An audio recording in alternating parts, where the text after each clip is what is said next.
na-ekene munu Ebonyi na-ekene onye ọbụla gbawa mbọ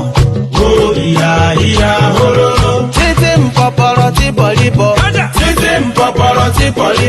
ibezi mekwere gị mewe mmadụ emebili nke nwunye ya